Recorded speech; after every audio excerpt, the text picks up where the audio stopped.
Greetings and salutations, everybody. Welcome to the best damn movie-related show on the planet Earth, the John Campea Show, coming to you from right here in Hollywood, California. I'm, of course, your host, John Campea. It is an honor and privilege, as it is every day, to have you guys joining me, all of us, a bunch of friends standing around a virtual water cooler, talking about our favorite things in the world, movies, movie news, a little bit of television, maybe we slip in some sports here and there, and all that kind of stuff. We've got a hell of a lot of stuff to cover here today, so let's go right off the top with this. We've known for some time that we've got this killer row coming up, this window of time, this 8-day absolute black hole of time coming up in late December, surrounding that whole December 21st window, where there's a whole ton of very big movies coming out. We're talking about movies like Spider-Man Into the Spider-Verse. We're talking about movies like Mortal Engines, Bumblebee, Aquaman, Mary Poppins. We got a Will Ferrell comedy coming out. We got a Steve Carell movie coming out. We got a Deadpool movie coming out that still we don't know much about. So there's all this stuff coming out. Now, we've been saying for a while that, look, movies opening in this window can still do well. They can still do fine. The argument I have always made, though, is this, that none of these movies are going to do as well as they could do had they moved. Now, there was another movie that was in there. That was Alita Battle Angel. Alita Battle Angel was the smart one who decided, you know what? You idiots want to fight out over this? You go ahead. We're moving release dates, and they moved a couple of months back. I've been saying forever that Aquaman should move. So now we're getting our first early tracking numbers for a couple of these key films, including Mary Poppins, Bumblebee, and Aquaman. And look at this. Right now, Box Office Pro, now granted, remember, this is long-term projecting, but they're projecting Aquaman to open between $40 and $60 million. They're projecting Mary Poppins to open between 30 to 50. And right now they're projecting Bumblebee, which looks really good, with Travis Knight, the director of Kubo and the Two Strings, directing it, to come in from $15 to $25 million. Ladies and gentlemen, here's the point. The point is, every single one of these films, I believe, has the potential to be a $100 million opening weekend movie. I believe Aquaman has the potential to be a $100 million opening weekend movie. I believe Mary Poppins has the potential to be a $100 million opening weekend movie. I even believe Bumblebee, with all the uphill battle it has to go through, with all the negative connotations going on surrounding the Transformers universe because of how absolute garbage Transformers 2 through 5 has been, even with that, I think Bumblebee had the potential to possibly be a $100 million opening weekend movie. But why are we seeing 40 to 60? Why are we seeing 40 to 50? Why are we seeing $15 to $25 million? I'm going to tell you why, at least in my opinion. It's the fact that they're all going up against each other. On top of that, Mortal Engines, on top of that, Spider-Man Into the Spider-Verse. This, to me, just kind of ratifies what I've been saying this whole time. These are all films that can still make money in that weekend. These are all films that can still make money, but they cannot make the amount of money that they have the potential to make if they had just opened on another weekend. Now, let's keep in mind here, it's early. It's early, right? We're not even in November yet, let alone December 21st. These numbers could adjust, and they will probably go up a little bit. But even the fact that they were this far out and the numbers are projecting this low, again, I think that just ratifies the whole notion that with all the potential these films had they moved, they could have been better.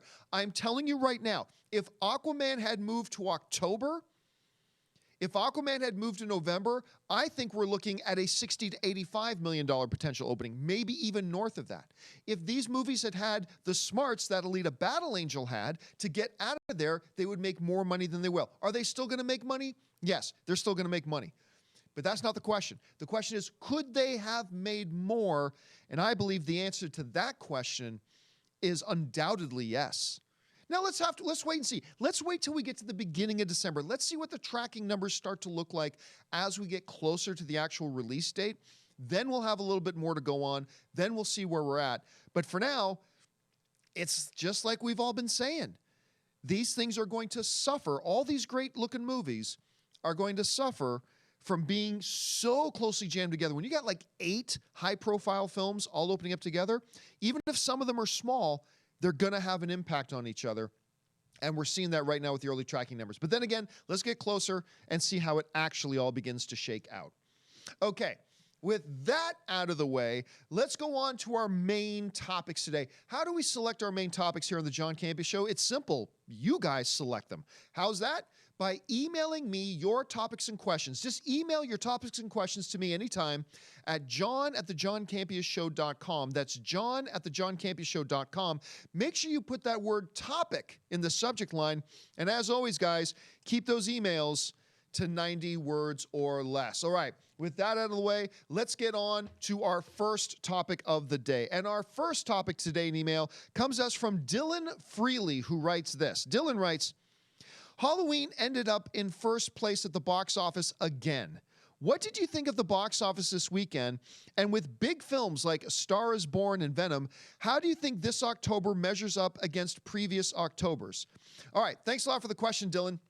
And yes, we've had an incredible October. Everything's looking really good right now. No doubts about it. And Halloween, once again, did take the #1 spot at the box office. As a matter of fact, let's take a look at the top 5 positions at the box office right now.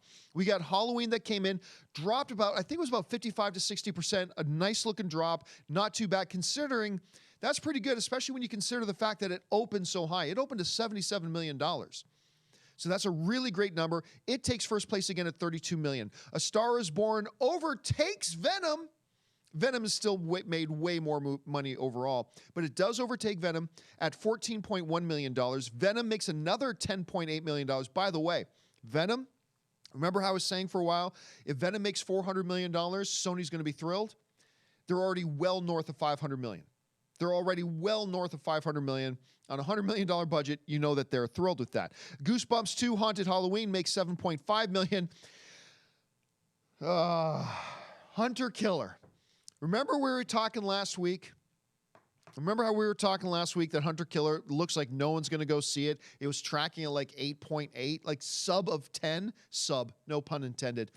And I remember I said this. I said, could you imagine if just a few years ago, somebody telling you a political war thriller with like a nuclear-powered submarine with Gary Oldman and Gerard Butler, and that movie wouldn't even make $10 million? Well, it did even worse than it was expected. Made $6.6 million. $6.6 million with Gary Oldman in one of the lead roles. Let that sink in. So that thing is a total disaster and a total flop for you guys. Venom doing great. Star is Born is doing great. Halloween is doing great. So how is this October doing relative to other Octobers that we've had over the years? Well, the all-time biggest October at the box office ever, the biggest month of October box office, came to us in 2014. In 2014, the box office made in October $758 million. And it did so on the strength of movies like Gone Girl. God, I love that movie. That Ben Affleck film, I love that movie so much.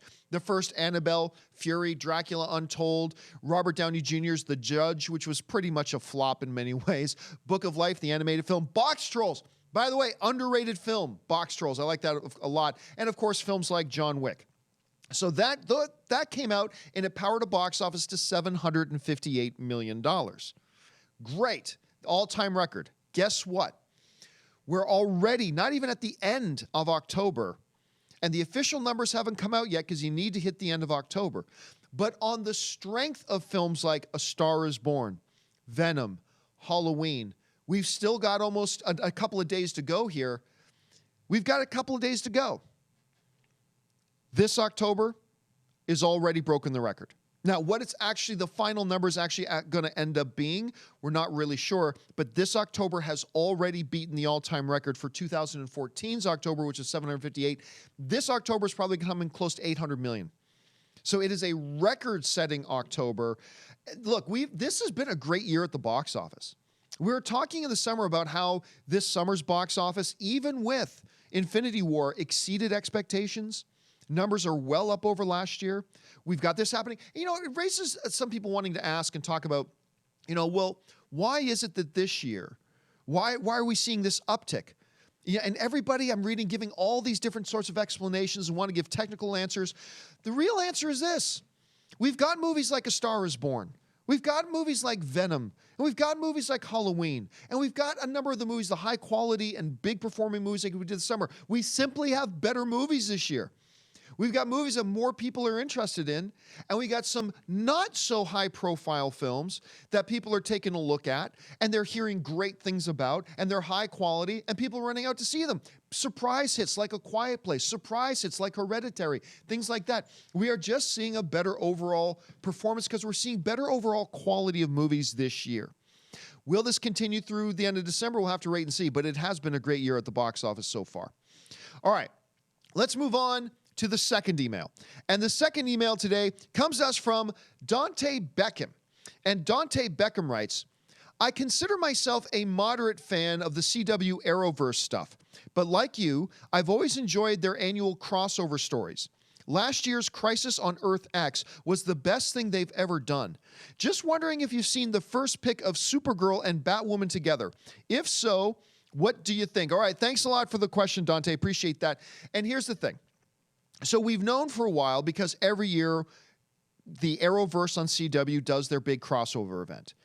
It was, oh gosh, I can't even remember. It was like 2 months ago. Maybe I'm overestimating that, but it feels like 2 months ago that they put out this first advertisement. Take a look at this. This first advertisement letting the world know the CW Arrow crossover is coming. You know, it's going to be The Flash on December 9th, Arrow December 10th, Supergirl December 11th, and of course the big ominous bat signal in the background because we already knew, we had heard that they were probably bringing Batwoman into it. And if Batwoman does well, and if the audiences like her in this crossover event, they might spin her off into her own show. So we knew about that. That was great. And then this picture came out a little while longer, giving us our first look, our first official look at Batgirl, and she ended up looking like this. And of course, you got Ruby Rose in there, and it stirred some discussion. Not everybody was thrilled with it.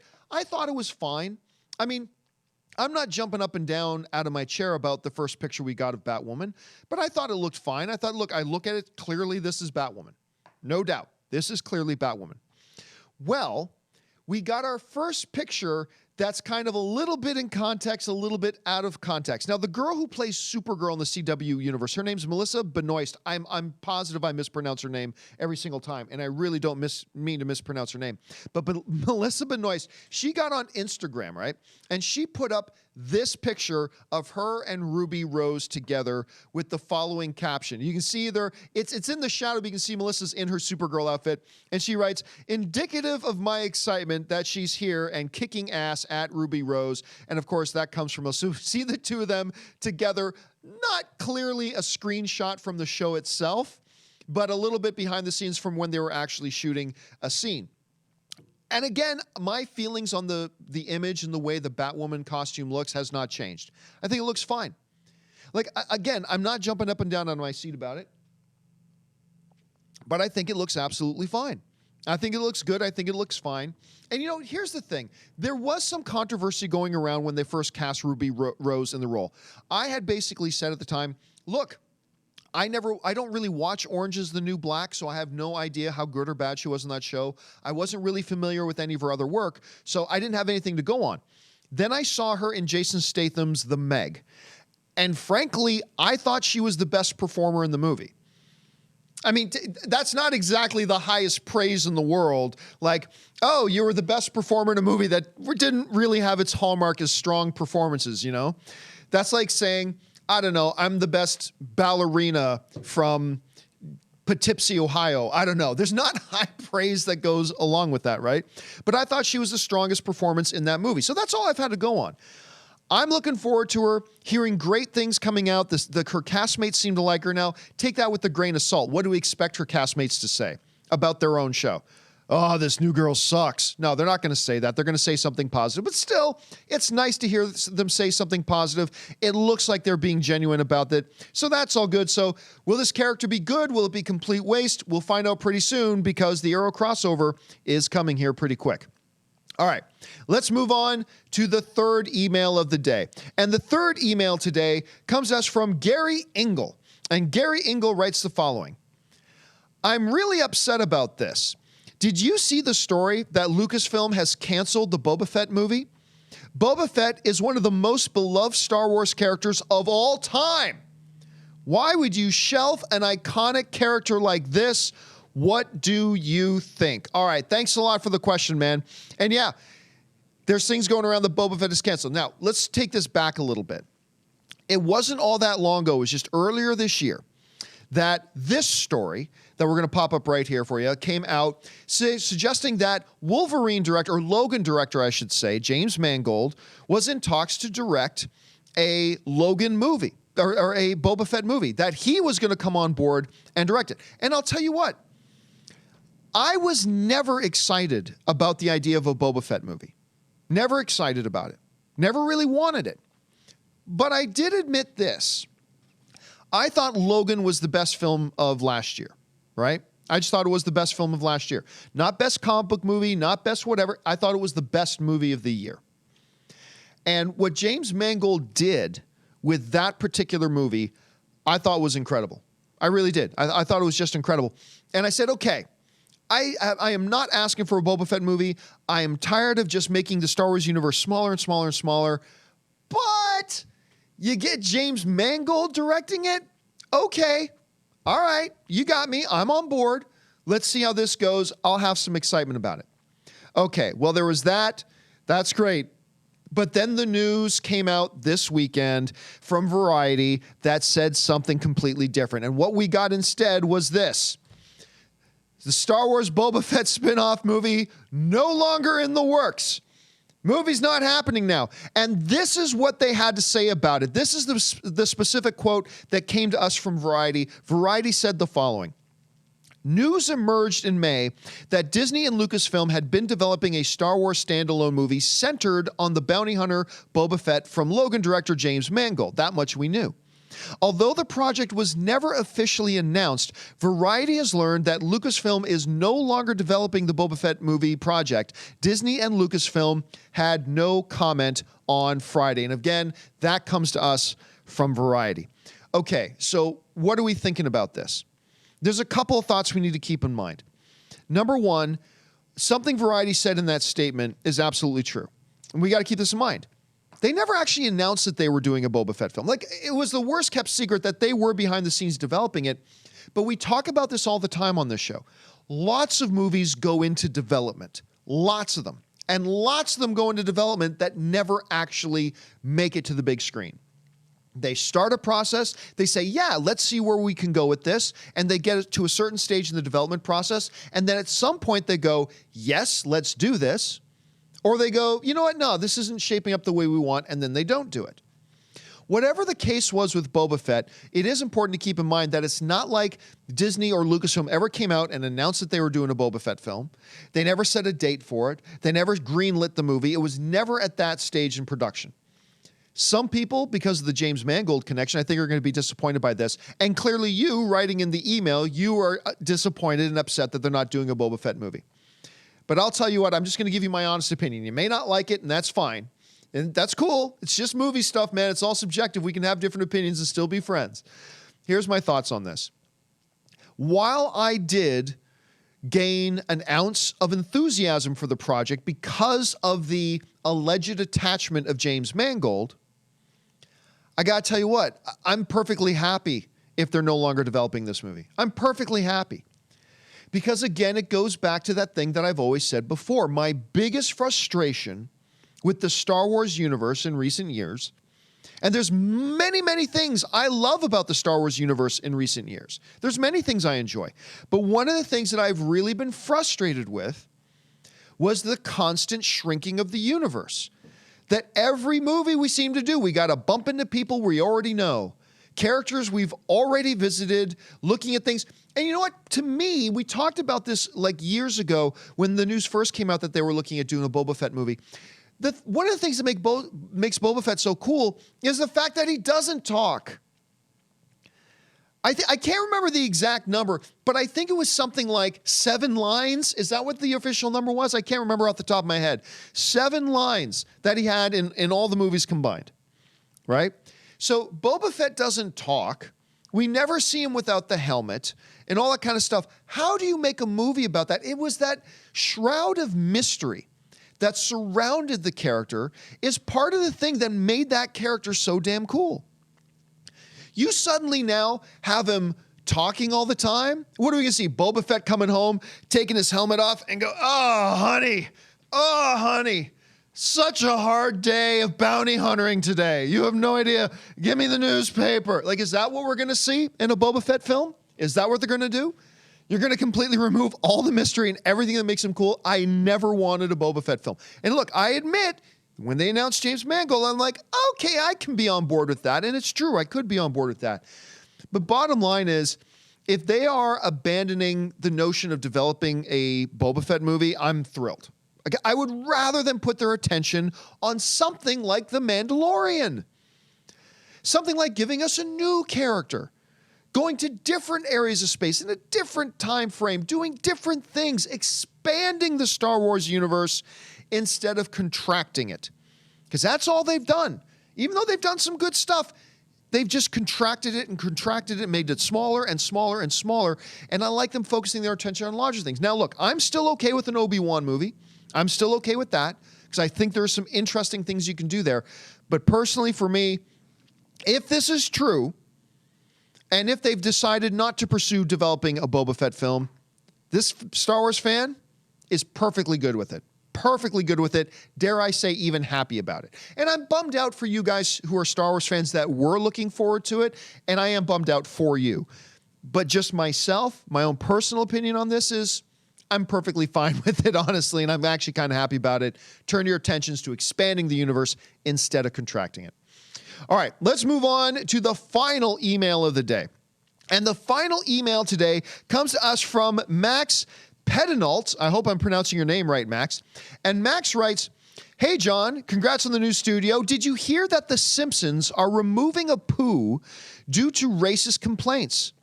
Every character is based on a stereotype. We were moving in the right direction with diversity in movies and TV, but this is a step backwards in my opinion. What do you think? Thanks and have a great day." All right, thanks a lot for the email, Max. And for those of you who haven't heard about this, one of the producers for The Simpsons, Adi Shankar, and yes, it's that Adi Shankar from that infamous episode I did of Heroes with me and Schnepp. Anyway, apparently there's been some talk. Now, we've known in the last couple of years, there has been some controversy surrounding the Apu character on The Simpsons. I love Apu. I'm not going to lie to you. I mean, there's a lot of characters I love on The Simpsons. Apu is definitely one of those characters that I love. But in the last couple of years, there's been a little bit of controversy because of the portrayal of a minority in the show. I get it. So Adi Shankar is now coming out and saying that he is hearing that Fox is basically looking at just removing the character altogether from The Simpsons. Now, Adi Shankar, he kind of mentioned that, you know, and I'm paraphrasing a little bit, but this is the basic gist of what Adi was saying. He goes, you know, we've got this, I think he referred to him as Southern Asian character that is not portrayed very realistically. You know, they use stereotypes with him, and he's not portrayed very realistically. And I think that's a problem. He should be portrayed in a little bit better of a light and a little bit more realistically. And I get it. I do. I think we all need to be sensitive to people because, look, I am not of that ethnic background. I am a pasty white Italian Caucasian dude. That's what I am. So I'm not going to pretend like I can relate and totally understand what other people's feelings on this issue might be. So let me acknowledge that right up front, okay? Now, understanding that, here's my thought process on it, and maybe I'm right, maybe I'm wrong. I could have my mind changed, but here's where my thought process is right now. I've always been comfortable with comedians, TV shows, movies, whatever, of making fun of people if at the heart of it, they really make fun of everybody. You know, I think that's one of the reasons why South Park has gotten away with so much for so many years, because South Park makes fun of everybody. You know, they'll go after, you know, right-wing stuff, and then in the next scene, they're going after, they're making fun of people on the opposite side with PC principle, you know? They'll make fun of everybody. And I've always been okay with that because that to me says it's done a lot in the spirit of fun, right? It's fine if you go after me, if you're also going after everybody and we're all in the same boat. I've always been kind of fine with that. That's why, like, even comedians like Daniel Tosh, I've always been great with a comedian like Daniel Tosh because he goes after everybody, right? Is the suggestion that the Apu character in The Simpsons is handled with a number of stereotypes and is not portrayed very realistically? Is that a fair thing to say, and is that accurate to say? Yeah, it is. Apu is portrayed with a number of stereotypes, and he isn't portrayed all that realistically. Those are true things, absolutely. But here's the thing to me. Nobody in The Simpsons is portrayed very, very realistically, and every character in The Simpsons is portrayed based on a number of stereotypes, usually very negative stereotypes. Homer Simpson himself, one of the great characters on television, Homer Simpson himself is portrayed as the living embodiment of almost every negative stereotype of a dumb, overweight, middle-aged white dude. And it's hilarious. It's hilarious. Mr. Burns is portrayed with a whole ton of negative stereotypes, right? Moe, the bar owner, is portrayed with a bunch of negative stereotypes. I mean, you go down, every character, whether it's the Bumblebee man, or whether it's Marge's sisters, or whether it's Ned Flanders, or all these characters are portrayed to some degree with less than flattering stereotypes, and none of them in anything that feels like it's realistic.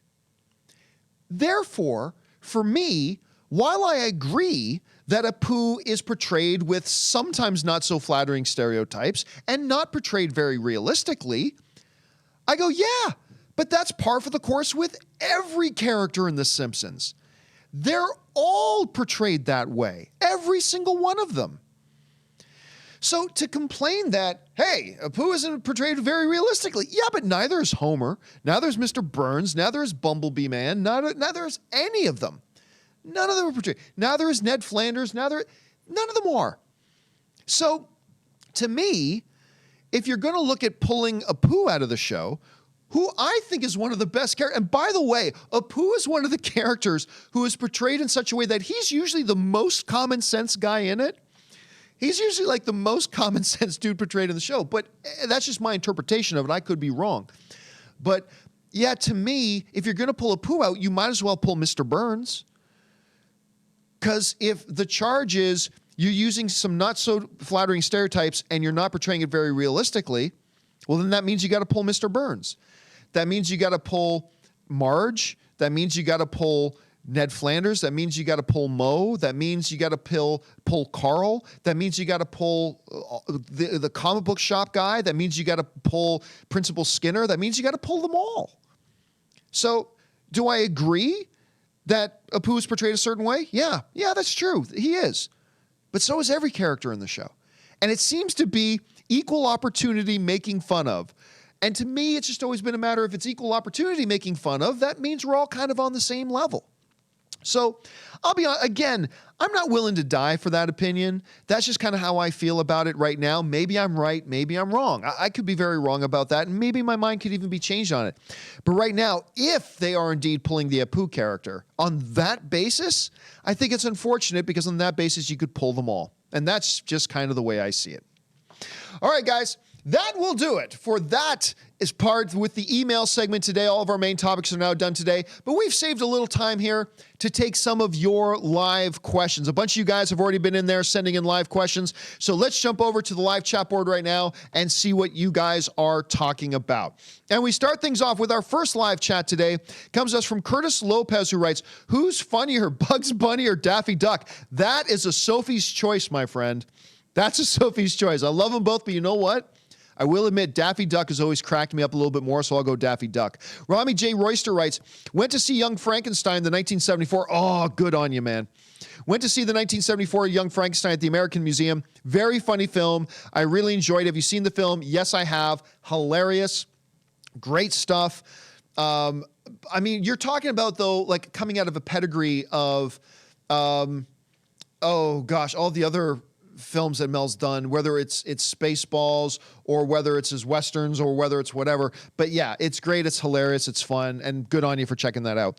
Rami follows it up with Hunter Killer wasn't bad. Better than Mile 22. Well, saying you're better than Mile 22 isn't exactly the biggest pat on the back. Mile 22 was garbage, which was really too bad because Mark Wahlberg and Peter Berg, the director Peter Berg, had put out 3 outstanding films in a row together. And so I was really looking forward to Mile 22, and that movie was a hot mess. So saying that Hunter Killer wasn't as bad as Mile 22 isn't actually the biggest endorsement. But, Rami, I think it was Sebastian the other day that wrote in as well, saying that he saw Hunter Killer and he didn't mind it either. So I'm hearing some not terrible things about it, but not great things either. Unfortunately, not enough people to go see it. Curtis Lopez writes, there have been articles going around about why critics are being negative towards Bohemian Rhapsody. Why do people don't get that film is subjective? Look, I'm always saying this, guys. One of the things that we as film fans have to wrap our heads around and have to stop doing, because we all do this. One of the things that we as film fans need to stop doing is making excuses for why other people don't share our opinion. When somebody doesn't like a movie you like, and you go, you're just saying that because of this or that, what you're doing is making an excuse for why somebody else didn't like what you liked. When the reality is, no, they just watched it and it didn't work for them. Oh, you only didn't like it because you're A, or you just didn't like it because you're B. No, 99% of the time, they just didn't like it because they watched it and it didn't work for them. You watched it and it worked for you, and that's great.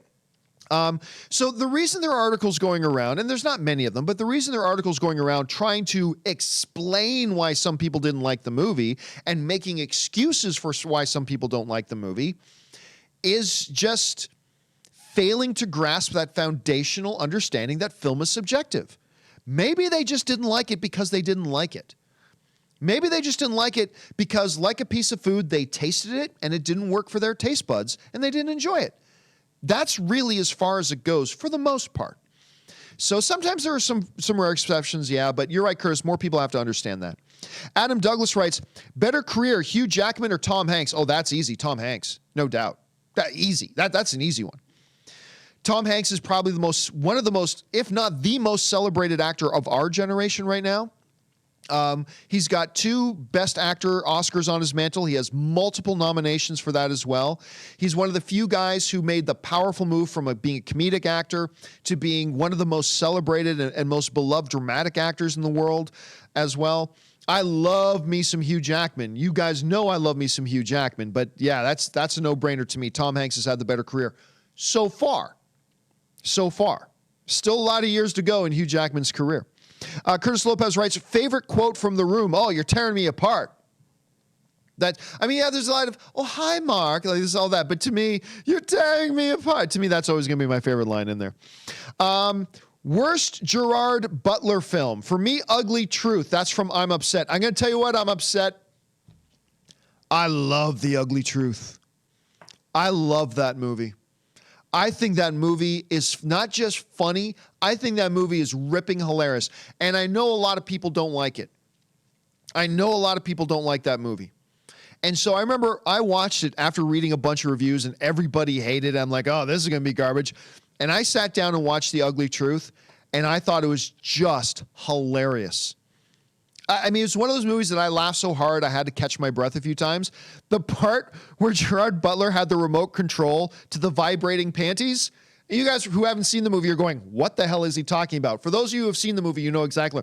That scene when he's got the remote control to the vibrating panties, I just died laughing so hard. I think that is a funny, funny movie. To me, there is no doubt what the worst Gerard Butler film is, man. Gods of Egypt. Gods of Egypt is clear. I mean, to me, at any rate, it's all subjective, but to me, there's no question. Gods of Egypt is the worst Gerard Butler film. Curtis Lopez writes, honestly, I never really cared for an Obi-Wan movie. I mean, what more do we need to know than he's on a desert? Well, I think there's a lot you could do. Now, you know me, I don't like contracting the universe, but I will say, What the hell was one of the most celebrated Jedi of all time, Master Obi-Wan Kenobi, doing for all those years? Was he really just sitting in his house for decades, just waiting for something to happen? Or did things come up and come along that he had to take care of? I think there's some potential there. Again, I'm perfectly fine if we find out tomorrow that development on an Obi-Wan movie has stopped. I'm fine with that because, again, I want to see them expand the universe and not contract it. But I'm also okay with it.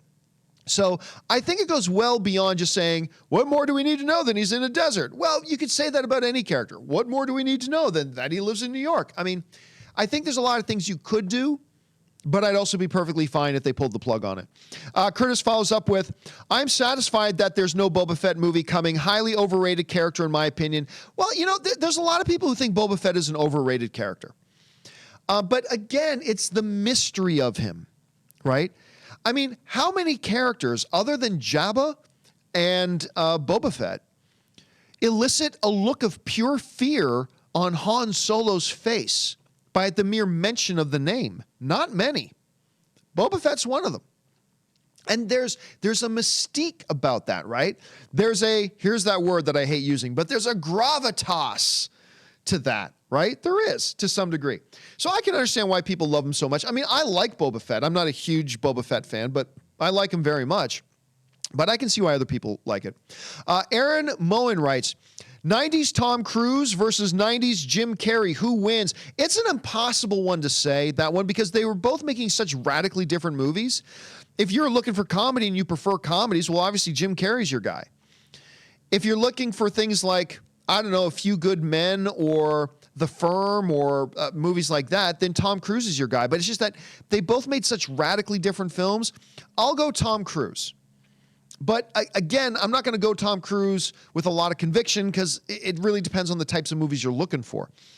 Curtis writes, I know Quiet Place is your #1 film of the year. I'm sorry, even though I really enjoyed it, it didn't make my top 10. Well, that's fine, Curtis. You're allowed to be wrong. You're perfectly allowed to be wrong. Look, man, all film's subjective. If it didn't work for you the same way it worked for me, nothing wrong with that. Nothing wrong with that. To me, as of right now, it's no question. Quiet Place is the best movie of the year. I think it's better than Hereditary. I think it's better than A Star is Born. I think it's better than First Man. I think it's better than all those films so far. But that's to me. Just because it is for me doesn't mean that's the way it's got to be for you. Your opinion is no more and no less valid than mine, so no need to apologize if it's not in your top 10. Nosferatu writes, the sun shines warmly even in the winter. For those of you who don't know what Nosferatu's talking about, back a few weeks, maybe a month ago now, when the news came out that Henry Cavill probably wasn't going to be Superman anymore.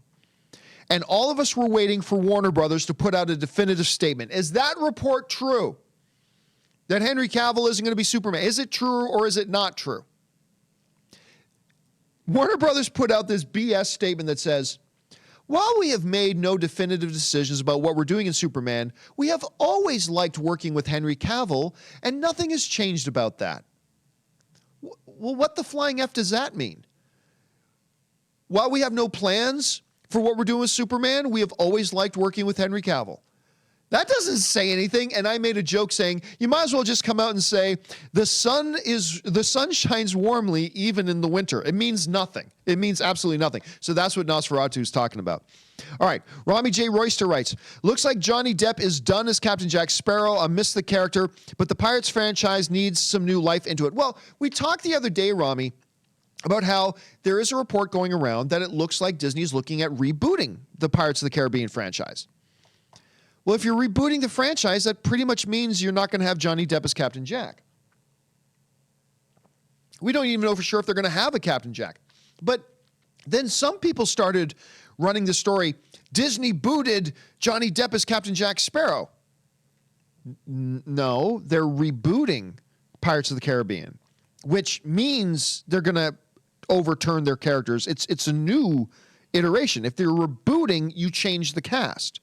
It's not that they were still going on doing Pirates of the Caribbean 6 or 7, whichever one they're on now. It's not like they're going with another Pirates of the Caribbean movie and just fired Johnny Depp and they're bringing in just one more actor, but Jeffrey Rush is still going to be there. The other supporting characters. No. They're rebooting. So I've never looked at this story. Some people running this as a Disney fires Johnny Depp. No, that's not the story. The story is it looks like they're rebooting the franchise. So they did not fire Johnny Depp. It just means they're rebooting. Rebooting means you reboot. So that's the way I see it at any rate. ZOMG Ruler writes, damn, Bumblebee's tracking 15 to 25 million. Are people Transformers burned? Maybe. Now, again, we're still in October. This movie comes out on December 21st. I do expect to see that number trend north. I do expect to see it trend high. But man, yeah, even now at really early tracking, that 15 to 25 million is really low. And I think it's indicative of two things. Number one, people are burned on Transformers. You put out crap after crap after crap. Now, I love the first Transformers movie. Everybody knows that. And I'll defend the first Transformers movie. But you put out garbage film after garbage film after garbage film after garbage film, 2 through 5. At some point, you may still be making lots of money, but at some point the audience catches on. And we saw that happen with Transformers The Last Knight. What a horrible piece of crap that movie was. Anyway, we saw that the audience was starting to catch on. And now they're just transformed out. They should have just flat rebooted. They never should have made... Now, I said this a long time ago. By the way, I like the way this Bumblebee movie looks. I think it looks quite good. And the fact that they brought on this Knight guy as your new director, the guy who directed Kubo and the Two Strings, that's fantastic. I think that's going to make a big change between this Bumblebee movie and other Transformers movies. But you go back to when they originally announced it, I said all along, you need to just reboot the Transformers. Let's just do one more, but about Bumblebee. What do you expect is going to happen? So look, I do expect that number to trend north, but not by much. And then, of course, the second thing, it's opening against Mary Poppins, Aquaman, Spider-Man Into the Spider-Verse, Mortal, all this kind of stuff.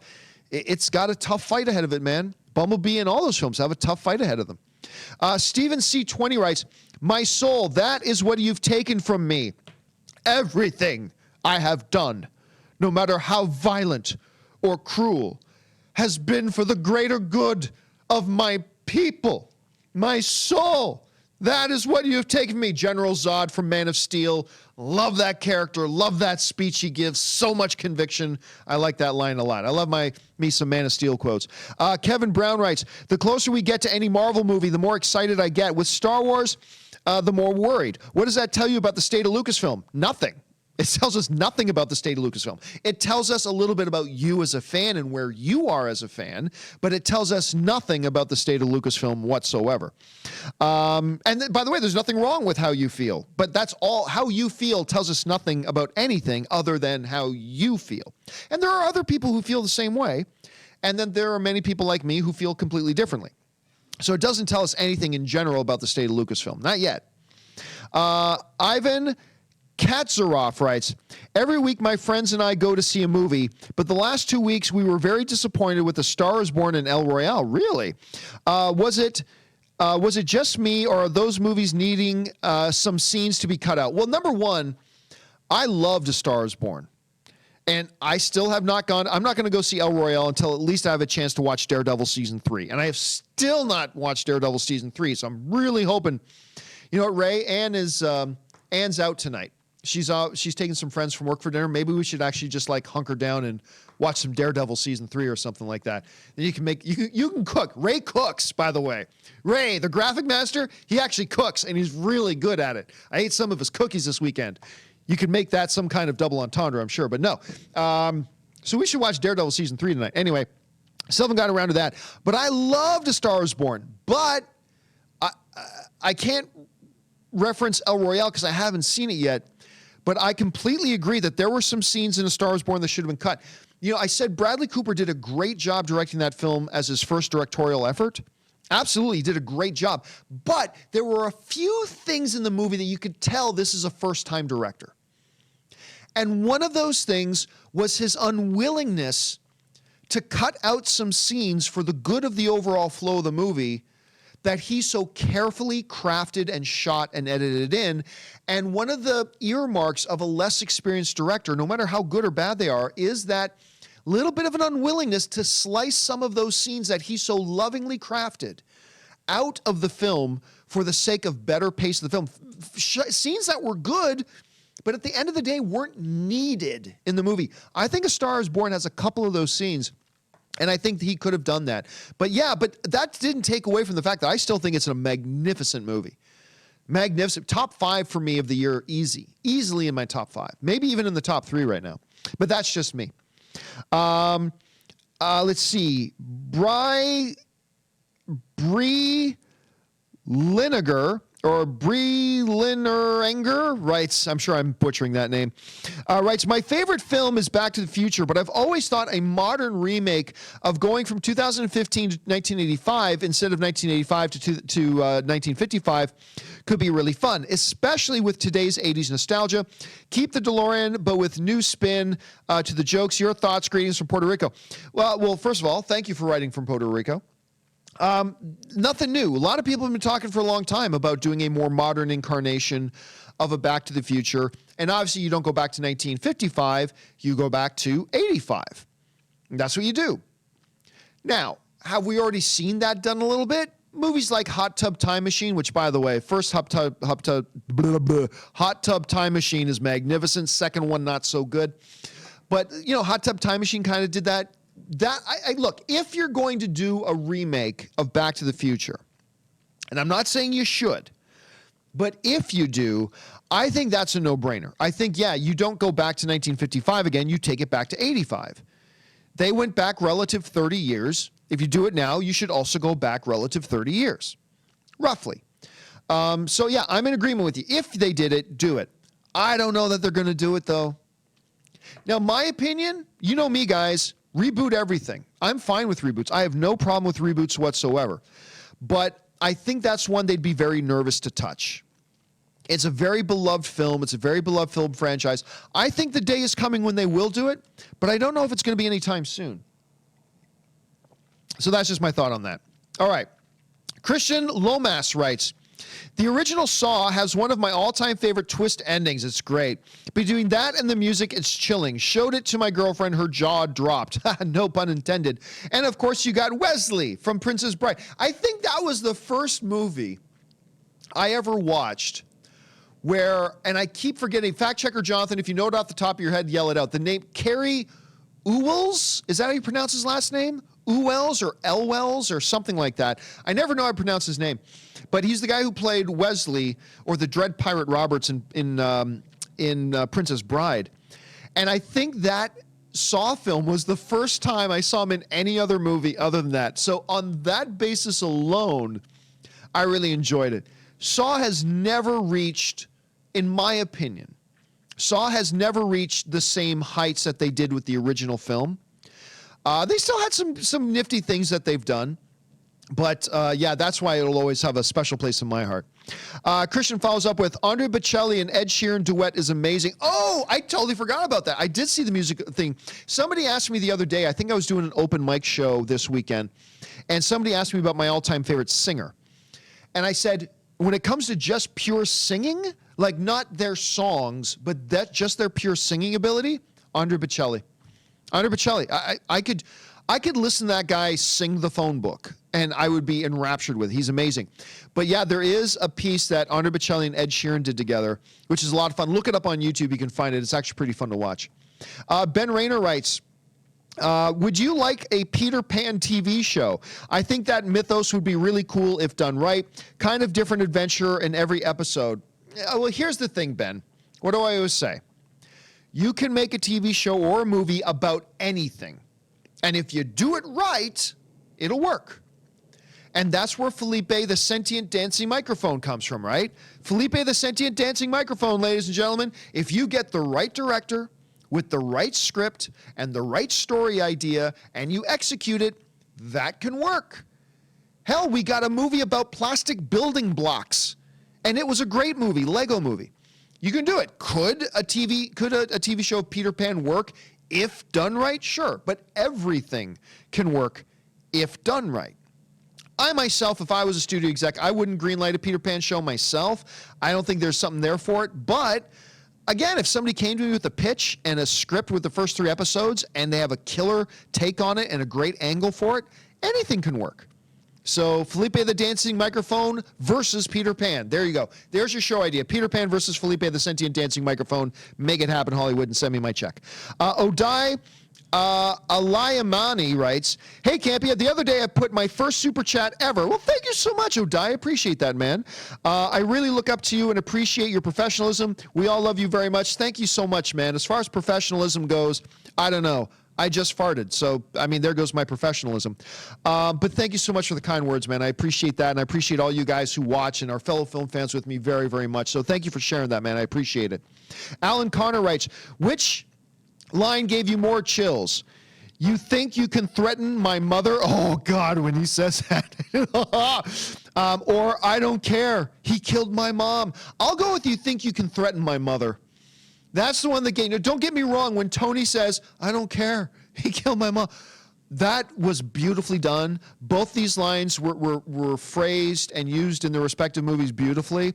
But I'll take you think you can threaten my mother. That would make me crap myself. Seriously, that would make me crap myself. Anyway, just time for a couple more quick ones here, guys.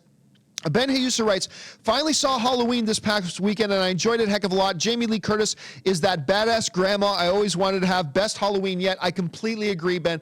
Jamie Lee Curtis makes this movie work. Don't get me wrong. She's not the only good thing about the movie. They did some really good things in this movie. But if Jamie Lee Curtis doesn't work, the whole movie falls apart. And she was brilliant in it. She is the badass grandma we over, and I completely agree. To me, it's the best Halloween movie ever made, bar none, hands down.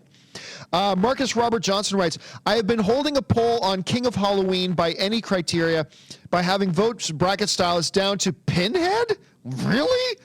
And Freddie, what's your vote? Honestly, it wouldn't be either of them. Not either of them. So I'll go Freddie. I've never even thought Pinhead was all that cool, to be honest. I know everybody's like, what? How dare you? I know, but I've never actually thought Pinhead was all that great. Marcus follows up, would you rather keep Steven Spielberg, but a Thanos snap destroys half of his made movies from history, or keep all of Spielberg movies, but lose his and Christopher Nolan's future projects? Oh, easy. Get rid of the future projects. That's because I know what I've got in the library of Steven Spielberg now. I know exactly what we have. For all I know, the next 3 Steven Spielberg movies are going to be garbage. They probably won't be, but you don't know. I'll keep the known commodity, and that's the greatest filmography by any director ever, so I'll definitely keep the existing Steven Spielberg stuff. Marcus follows up, Darth Vader versus Magneto, who wins? That's easy. Darth Vader always wins. Dr. Manhattan versus the Beyonder. Ooh, that's a good one. I'll go Dr. Manhattan on that. John Campea versus 52nd graders, who wins? 52nd graders. Look, it doesn't matter how little, small, and whatever they are. If there's 50 of them, eventually you're just going to get overwhelmed, and so would I. Let's see. I'm going to go really quick here, guys. There's only a few questions left, so I'm going to try to get through all of them, so I'm going to go real quick here to make sure all your questions get answered. Marcus follows up, if you're the writer to my previous question, I think I answered it, so yes, I think I understand what you're saying there. Angry Irish Benjamin writes, Ant-Man and the Wasp was delayed a month from its American release date in the UK because Disney Marvel didn't want to compete with the World Cup. Now it won't be released on DVD until the 3rd of December. Bad enough I waited so long for it the first time because of a little footy, but now this too. I am really annoyed by this development, grumble. Yeah, but you got to remember, there are agreements between the studios and the theaters, right? There is a set amount of time that you have to wait from when you release a movie in the theater to when you put it out on home video. There's an agreed set amount of time you have to wait. And if it got delayed in the UK, then that delay is probably going to play through there. I understand it must be incredibly frustrating. I really like Ant-Man and the Wasp. Not as much as I like the first Ant-Man movie, but I understand it must be terribly frustrating. But I think you can kind of understand why they're doing it. It sucks, but it's necessary. But don't worry, man. It's coming soon. It's coming soon. Rufino Salazar Jr. writes, hey, John, finally saw Venom. Really enjoyed it. Yeah, a flawed movie, weaknesses to it, but they embraced the fun aspect of it. They made it funny and enjoyable, and you like the character dynamic. And, yeah, I quite enjoyed Venom myself, too, man. Peter Tennant writes, did you watch the Red Sox World Series? Watched a little bit of it. Watched the Red Sox just spanked the Dodgers. Oh my goodness. Seriously, game 4, you got a 4-0 lead when you're down 2-1. You could have evened the series. And in the 6th inning, you're up 4-0. And they blew it. They deserved to lose. But hey, they did make it to the World Series 2 years in a row. Red Sox can't say that this year. Let's see. Ash M writes, excited for the CW crossover Elseworlds. Very much, actually.